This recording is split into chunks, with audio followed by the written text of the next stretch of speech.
Hello everyone, it's Grandpa Hickory. Welcome to my video. This is on the foolishness of youth.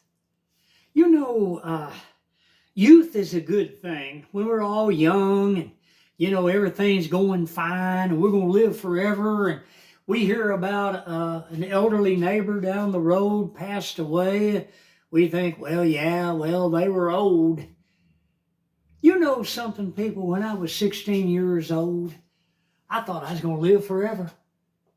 I had elderly people in our neighborhoods die, and I thought, they were old. Did you know that I was so foolish that I thought that I was going to stay forever 16? Were you that way? Come on now, let's be honest with each other. Let's be honest with each other. Let's don't play. The foolishness of youth. You know, I went to the store earlier this morning. It was a 7-Eleven. I pulled in, and there was this man pulling out a big old huge pickup, jacked up off the ground.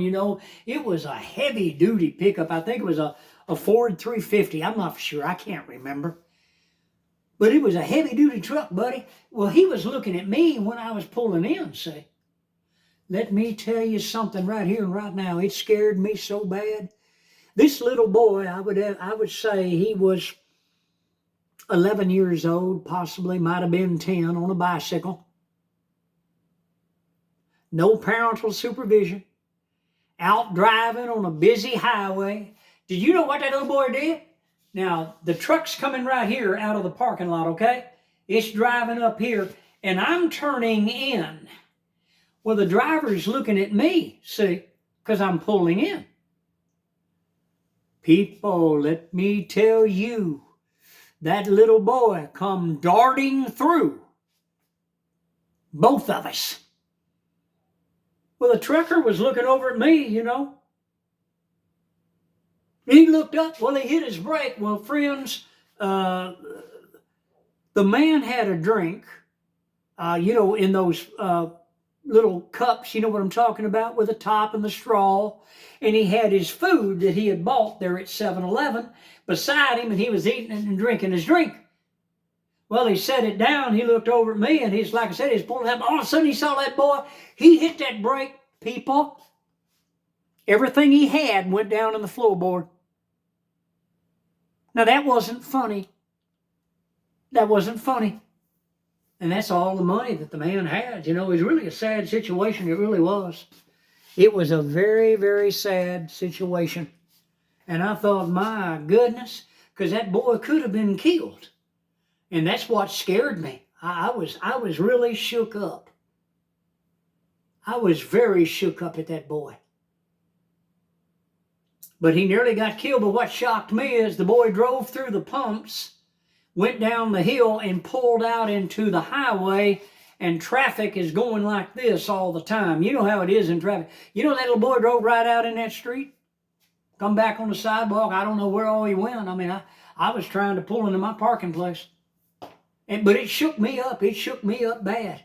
And I got out, and I was telling the man about us coming out of the store, and this other guy jumped out of his truck. He had pulled in to get gas. He said, I saw it too, bro. I saw it too. And that's true. It's sad that people actually don't watch their children. They get them a bicycle and they turn them loose, and the little kids don't know any better than to go out on the roads and go out on the highway. But that child was nearly killed right there in that parking lot. And it shook me up so bad that it was hard for me to get over it. I really had a tough time. I really did. I had a very tough time. And that other guy was shook up too that pulled in there, was getting gas. He saw it too. He said, I saw it too, bro. I saw it too.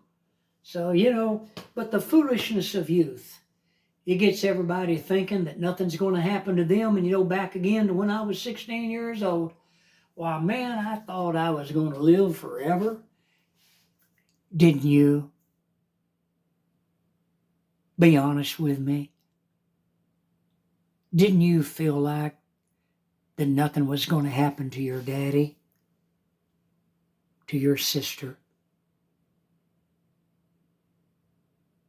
That death would never touch your family, the people you love? It was something to hear that something happened tragically to somebody else, but you were young. Nothing was going to happen to you. Well, man, you're going to live forever. And you know what? I'm admitting to you. I know I'm a dum-dum. I'm admitting to you. I actually believed I was going to stay forever 16 years old. Did you hear me? I know a lot of you are out there laughing right now at me. That's right. Grandpa thought he was going to stay 16 forever. I didn't think any more birthdays were coming. That was it. I was through with the birthdays. That's it, Lord. Thank you. I don't want any more birthdays.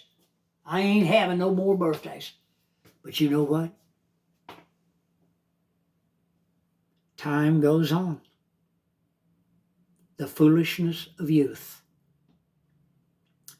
I really feel for children nowadays. They don't have parents that read the Bible to them, read the Psalms to them. They don't have parents that teach them things and spend time with them. They'll buy them a gift at Christmas, which is look like that's what that boy had got this past Christmas, that bicycle. And they turn them loose and they don't even supervise them. They're too busy with what they're doing, and they honestly believe that nothing tragic will ever happen. But you and I know we are in the human family, and we know that things happen, and they do. Remember that song? It happens all the time.